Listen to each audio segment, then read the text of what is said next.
Terima kasih sudah mampir di YouTube channel Racer ID. Kali ini kita akan membahas tentang unprecedented risk, apa itu dan mengapa itu penting. Nah, kita sudah bersama Bang Reby, salah satu co-founder dari Racer juga. Halo Bang, apa kabar Bang? Baik, apa kabar Dar? Baik Bang, Alhamdulillah. Nah Bang, kita akan coba diskusi nih Bang tentang unprecedented risk. Menurut lu sendiri nih Bang, itu apa sih Bang unprecedented risk, dan dari kacamata lu sendiri, dari pengalaman hidup lu sendiri itu seperti apa itu? Silakan Bang. Unprecedented risk itu gua nggak tahu definisi detailnya, cuman dari bahasanya itu kayak sesuatu resiko yang lu emang nggak pernah bayangkan atau nggak pernah terjadi sehingga lu nggak bisa ngukur gitu loh resikonya. Jadi gue kasih contoh analogi aja, misalnya kita nih mau berangkat ke kantor, kita anggaplah tinggal di Jakarta Selatan, kita mau pergi ke kantor gitu. Nah, untuk kita mau berangkat ke kantor, kita kan harus ngambil keputusan tuh. Kita mau pakai apa ke kantor tersebut. Ada 3 pilihan gitu. Kita mau naik KRL, atau naik busway, atau naik nyetir mobil sendiri gitu. Nah, lu pakailah Google Maps. Sekarang kan teknologi membantu lu untuk menganalisa teknis gitu. Lu pakai Google Maps untuk membandingkan 3 mode transportasi tersebut. Dari Google Maps, bisa karena lu pengen berangkat ke kantor itu tujuan lu adalah cepat dan aman gitu. Dan mungkin masuklah dari segi ongkos juga murah ya? Sahabat gitu. Tapi lu sangat penting itulah cepat dan aman. Nah, dari Google Maps lu tahu, oh ternyata yang paling cepat dan aman itu adalah dari pakai menggunakan kendaraan mobil gitu. Nah, lu cek tuh mobil lu, ada nggak surat-surat kendaraan bermotornya, terus lu miliki nggak surat izin mengemudi lu, dan lu lengkap semua dan lu bisa mengemudi. Akhirnya lu gas lah mobil, lu jalan, tiba-tiba di tengah ada gempa bumi dari. Nah itu anggap di Jakarta pernah gempa gitu, cuman kan nggak pernah meretakkan jalan, sehingga ini meretakkan jalan di depan dan banyak antrian mobil lu di tengah-tengah gitu, dan lu nggak bisa ngapa-ngapain. Nah inilah menurut gua unprecedented risk yang lu nggak tahu sebelumnya, lu udah berusaha untuk meminimalisir risk dari lu belajar dari Google Maps dan segala macamnya, dan menurut Google Maps merekomendasikan lu bawa mobil adalah yang paling tercepat. Dan ternyata ada gempa, dan Google Maps nggak secepat itu mengupdate datanya untuk mengetahui ada gempa dan terjadi macet di sana gitu. Dan inilah unprecedented risk. Tapi itu kan bukan end of the day gitu atau end of the story gitu loh Dar. Kayak kita mau berangkat ke kantor, gempa, lu di mobil, lu keluar dari mobil, terus lu cari tempat aman untuk lu aman dari gempa. Setelah semua aman, lu lihat nih, ada nggak peluang lu untuk bisa lanjut ke kantor. Lu tinggal cari misalnya, oh dari sini peluang lu lihat, oh ternyata gue bisa naik ojek pangkalan gitu ke kantor, ternyata, dan lu bisa naik jalan pakai ojek gitu, ternyata semua jalan tuh rusak gitu, lu nggak bisa ke kantor, oh ya udah lu balik ke rumah gitu. Jadi resiko lu di sana karena ada unprecedented risk itu, resiko lu adalah lu nggak bisa ke kantor gitu. Tapi kan itu nggak terlalu signifikan ya, karena nggak mungkin juga lu dipecat gitu dari kantor lu gara-gara lu bisa ke kantor 1 hari gara-gara ada gempa gitu. Tapi resiko lu adalah lu nggak bisa bekerja gitu. Nah Bang, jadi berdasarkan cerita lu, artinya unprecedented risk itu sebenarnya sangat dekat dengan kehidupan sehari-hari ya Bang. Dan mungkin bisa kita rasakan mungkin setiap hari, walaupun nanti resikonya mungkin belum tentu muncul juga gitu. Nah, gue justru penasaran nih Bang, gimana kalau misalnya risknya atau kejadiannya tuh lebih besar dari sekedar lu nggak bisa ke kantor misalnya, itu gimana Bang? Nah, tadi kan gue kasih contoh tuh lebih ke personal dari, maksud gue unprecedented risk yang berhubungan dengan personal gitu. Jadi gue yang punya masalah, gue mencoba mencari solusinya dan gue rencanakan bagaimana mengimplementasikan solusinya, terus gue eksekusi dari solusi tersebut hingga gue ketemu tuh suatu konsekuensi dari unprecedented risk gitu, yang tadi gempa bumi itu gitu. Dan gue melakukan transformasi, yang tadi gue maksudnya adalah gue keluar mobil terus gue cari bagaimana gue untuk mencapai ke kantor gitu. Nah itu semuanya sifatnya dari diri gue gitu. Nah kalau lu bicara kompleksitas yang jauh, yang dampaknya mungkin lebih besar ya. Nah, saat ini nih mungkin pemikiran gue tuh mungkin banyak ya unprecedented risk di bidang lain. Cuman dalam otak gue sekarang yang gue inget tuh adalah unprecedented risk di bidang inovasi gitu. Kenapa? Karena inovasi ini kita bisa bayangkan kayak masalahnya itu adalah masalah bumi serta isinya. Jadi kayak masalah kehidupan. Terus ada segelintir orang yang mencari tahu bagaimana kita mencari solusi dari permasalahan ini melalui suatu inovasi. Setelah mendapatkan inovasi tersebut, orang-orang tersebut memberikanlah informasi atau guidelines atau perintah sehingga diimplementasikan atau dieksekusi oleh banyak orang gitu.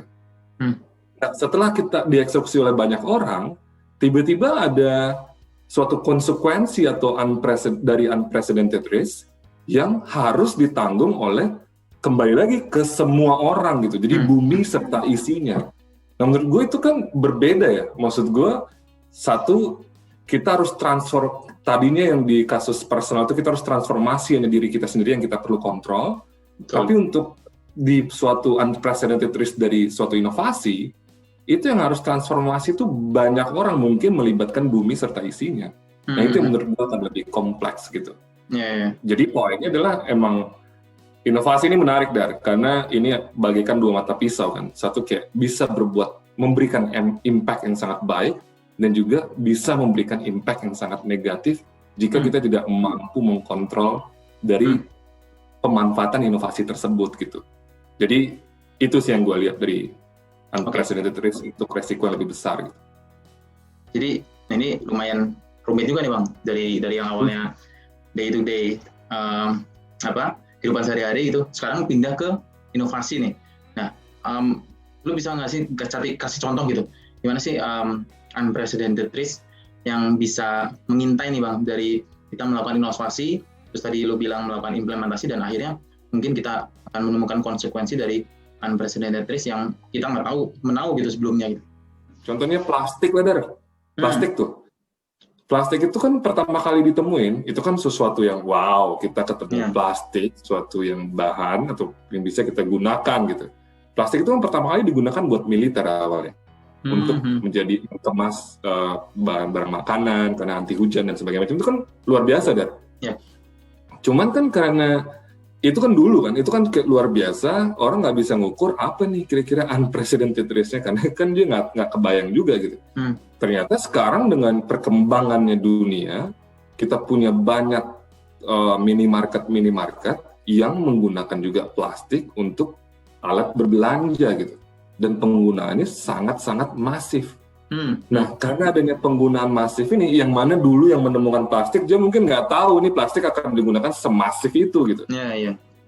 Nah, itu akan timbul unprecedented risk yang jadinya sekarang mereka memakai terus membuang sembarangan, tidak terkontrol, sehingga merusak lingkungan. Nah, itu resiko yang dari dulu mungkin nggak terukur dengan penemuan plastik gitu.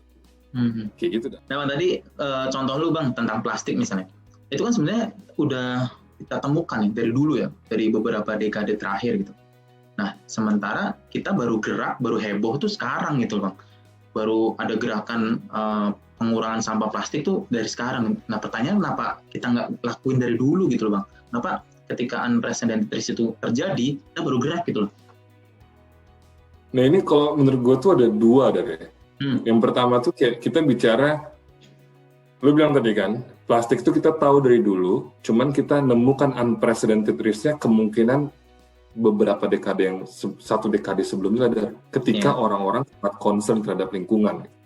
Jadi ketika sesuatu lu temukan nih, plastik ditemukan, mereka akan, semua orang pada dasarnya, kita akan euforia nggak sih dengan happy menggunakan plastik. Setelah itu kita baru tahu, wah ternyata plastik ini berbahaya gitu. Jadi ada advancement science juga yang mempelajari, oh plastik ini bagaimana dampaknya terhadap lingkungan, ternyata merusak lingkungan, sehingga sains itu dikomunikasikan ke banyak orang, ditambah lagi teknologi ke belakang ini sangat meningkat, kita bisa mempublikasikan informasi tentang bahayanya plastik, barulah orang melihat, oh ini ada unprecedented risk yang berbahaya gitu. Jadi kayak ada cycle yang nggak bisa lu potong gitu. Kalau kita dari awal udah tahu unprecedented risk-nya, berarti ini bukan unprecedented risk gitu. Betul. Karena kita nggak tahu itulah, kita butuh menjalankan dulu, kita ketemu, baru kita perbaiki.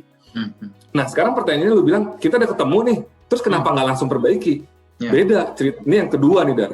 Cerita gue yang pertama tadi kan, yang mengendarai mobil kan gue sendiri. Ada gempa, gue bawa mobil, gue keluar dari mobil, gue cari jalur alternatif untuk mitigasi resikonya nih ya. Gue antara mau ke kantor, kalau bisa ke kantor, kalau nggak bisa gue balik ke rumah. Ya. Nah, kalau plastik, ini kan yang menggunakan bukan gue sendiri. Ada banyak orang gitu. Nah, sekarang bagaimana orang semua udah aware belum? Terus mereka mau nggak berpindah transformasi ke arah yang lebih baik? Ya. Itu kan nggak simpel. Tadi kan lu udah bicara tentang plastik nih Bang. Di mana itu ada unprecedented risk yang mungkin linknya dengan lingkungan gitu, punya dampak lah terhadap lingkungan. Nah, gue kemarin baru baca nih tentang ada satu inisiatif yang menurut gue brilian Bang. Menurut gue kreatif, yaitu tentang bagaimana kita mengurangi emisi karbon nih di atmosfer dengan cara kita capture itu semua, misalnya dari industri, dari transportasi, kemudian kita injeksikan nih Bang ke dalam permukaan bumi untuk di storage di situ gitu. Jadi instead of dia terbang ke atmosfer, dia disimpan di dalam tanah gitu. Nah, menurut gue ini tadi gue bilang ini ide yang brilian, mungkin ini pionir juga karena baru kepikiran mungkin 1 dekade terakhir gitu. Nah, tapi link dengan tadi Bang, penemuan plastik itu bisa jadi ini ide yang punya unprecedented risk yang besar juga gitu Bang, sama seperti plastik tadi yang mungkin kita nggak tahu nanti kedepannya gimana gitu. Menurut lu gimana Bang? Gue setuju sama pendapat lo bahwa ini inisiatif yang brilian, tapi menurut gue kita juga harus sangat hati-hati. Kenapa? Kita belajar nih dari hal-hal yang sudah berjalan nih, seperti contohnya tadi plastik. Di saat plastik itu ditemukan, itu sangat brilian, fenomenal. Ketika beberapa tahun dipakai, beberapa dekade kemarin diketahui adanya unprecedented risk yang merusak lingkungan. Oke? Contoh lain misalnya oil. 100 tahun lalu mungkin oil ditemukan, kita semua happy. Semua orang happy. Ini sumber energi yang sangat luar biasa, dan beberapa tahun lalu, maksud gue beberapa dekade kemarin, itu mulai dipikirkan ini ada unprecedented risk lagi terhadap lingkungan. Nah, itu dua hal yang menurut gue kita bisa melihat dan maksud gue plastik lu bisa lihat, lu bisa monitor di mana nih plastik tersebut gitu. Kecuali lu gali plastik, lu sembunyiin di bawah tanah, lu nggak ketahuan mau di plastik di mana. Minyak juga misalnya, lu bisa ngukur gitu, berapa yang lu produksikan, kendaraan bermotor yang menggunakan, kita bisa pasang sensor untuk mengukur berapa sih carbon emission yang dikeluarkan oleh kendaraan bermotor. Jadi lu bisa ukur, oh keadaan udara di sini nggak baik. Nah sekarang lu menyimpan CO2, di mana ini gas yang sangat berbahaya, ke bawah permukaan. Di mana di bawah permukaan, emang lu bisa lihat sebesar apa tank lu punya di bawah. Tank di sini maksud gue adalah batuan. Emang kita bisa lihat. Oke lah, kita punya beberapa pendekatan fisik untuk melihat bawah permukaan, tapi seberapa akurat sih? Jangan kan itu lu mau nyimpan benda yang rawan kebakaran aja yang bisa lu lihat di dapur lu aja. Itu tetap ada unprecedented risk yang lu nggak bisa ukur gitu. Betul. Bayang nggak maksud gue?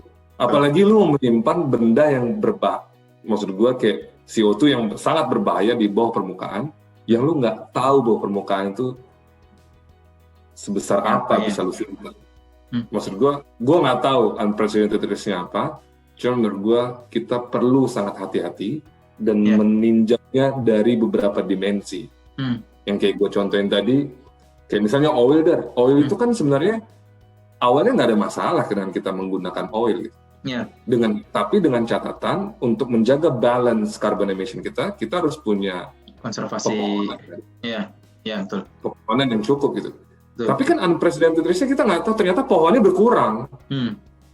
Jadi bukan hanya dari oil aja, kadang-kadang dari beberapa aspek yang lain. Nah, sama dengan yang cerita ini, inisiatif ini, kita perlu meninjau dari beberapa aspek yang lain yang mungkin di luar box pengetahuan kita itu. Nah, Bang, berarti segala sesuatu yang pioneer, yang breakthrough itu nggak mungkin kita kerjain dong, soalnya pasti ada unprecedented risk gitu. Itu gimana Bang? Pasti ada unprecedented risk itu tuh, menurut gue semua hal tuh pasti ada unprecedented risk gitu. Jadi gini loh kayak misalnya kalau kita bahas tadi yang lu bicara karbon kita injekkan ke bawah permukaan gitu. Itu unprecedented risk-nya tuh ada besar, itu pioneer, tapi ada unprecedented risk-nya. Pertanyaan gue adalah kenapa harus itu yang kita kerjakan? Kalau lu hanya mau carbon emission yang lu kurangkan gitu di Indonesia gitu. Kenapa harus itu yang kita kerjakan? Pertanyaannya itu dulu. Yeah. Apakah ada alternatif lain untuk mengurangi carbon emission daripada kita ngambil bermain dengan zat yang sangat berbahaya gitu, yang mau lu simpan ke bawah permukaan yang lu nggak ngerti apa-apa gitu. Ada nggak pilihan lu yang lain yang mungkin, gimana kalau kita pindah ke renewable pertama atau kita pakai transportasi massal? Kan banyak hal dari yang bisa lu optimisasi gitu. Nggak harus lu ambil yang sangat high risk duluan gitu. Dan bukan berarti juga karena ada unprecedented risk, lu nggak kerjain apa-apa. Soalnya gue percaya semua advancement science tuh kita kerjakan pertama ya pasti banyak unprecedented risk, tapi kita kerjakan saja. Sambil berjalan, ketika kita ketemu, adanya risk, potensi risk besar gitu, yang tadinya kita nggak kepikir, berarti itu unprecedented risk, dan ketika lo jalanin, dan kita harus mitigasi secepat-cepatnya. Jadi nah itu yang dibutuhkan, itu yang paling penting. Mau nggak kita mitigasi secepat-cepatnya? Misalnya kayak sampah tadi, mungkin udah banyak saintis yang bicara nih sampah kurang bagus nih untuk kedepannya tambah populasi bumi, kita akan merusak lingkungan gitu. Mungkin udah ada yang memprediksi ke sana. Cuman kan orang nggak mau dengerin. Nah, bisa nggak kita langsung dapat early warning gitu tuh langsung, oh ya kita harus lakukan sesuatu masif bersama-sama. Itu kan susah banget kan. Cuman itu yang harus dilakukan. Tapi ketika terjadi, ya udah, itu jadi konsekuensi. Ya kita harus mencari mitigasi. Maksudnya bukan mitigasi ya. Kita harus menyelesaikan. Iya, kita menyelesaikan konsekuensi itu dengan cara yang terbaik di saat itu. Itu sih dah. Oke Bang, kita udah di penghujung diskusi nih Bang. Kalau bisa lu tarik kesimpulan nih Bang, kira-kira apa nih Bang message yang pengen disampaikan sama teman-teman penonton nih Bang? Yang pertama, unprecedented risk itu akan selalu ada dalam kita pengambilan keputusan, tapi kita tuh nggak bisa mengidentifikasinya, Dar. Juga risk tersebut belum tentu terjadi ketika setelah kita ambil keputusan. Nah, yang kedua, meskipun unprecedented risk itu ada dan kemungkinan risikonya sangat besar nantinya, bukan berarti kita do nothing atau kita nggak bisa ngambil keputusan gitu. Kita tetap harus mengambil keputusan berdasarkan resiko yang udah kita register di awal gitu, yang bisa kita ukur, bisa kita lihat gitu. Yang nggak bisa kita lihat ya kita nggak bisa ada landasan untuk mengambil keputusan. Nah, yang ketiga, setelah kita mengambil keputusan tersebut, karena kita tahu ada bayang-bayang adanya unprecedented risk yang berbahaya, kita harus terus melakukan monitoring dari apa yang telah kita putuskan. Sehingga ketika lu monitor, lu kan mengumpulkan data baru nih. Jadi lu bisa meremapping lagi, lu memetakan ulang kembali sambil jalan. Kira-kira ada nggak unprecedented risk atau resiko yang nggak lu register di awal gitu. Lu bisa memitigasinya nantinya gitu. Nah yang keempat, kalau misalnya udah lu lakukan, dan kan kadang-kadang ada tuh unprecedented risk yang cepet banget Dar, kita nggak sempat melakukan reanalisa atau remapping lagi, tiba-tiba udah terjadi gitu. Nah itu udah terjadi konsekuensinya, berarti risk unprecedented risk-nya udah berubah menjadi suatu konsekuensi, ya kita hanya perlu menghadapinya dengan cara bagaimana kita mentransformasi kita ataupun organisasi itu secepatnya. Kayak gitu sih. Oke Bang, thank you banget untuk diskusinya dan perspektifnya. Semoga ini bisa menjadi manfaat buat yang nonton video ini. Terima kasih Bang sekali lagi, dan terima kasih untuk teman-teman yang sudah nonton. Kita akan ketemu lagi di video-video research selanjutnya. Dadah.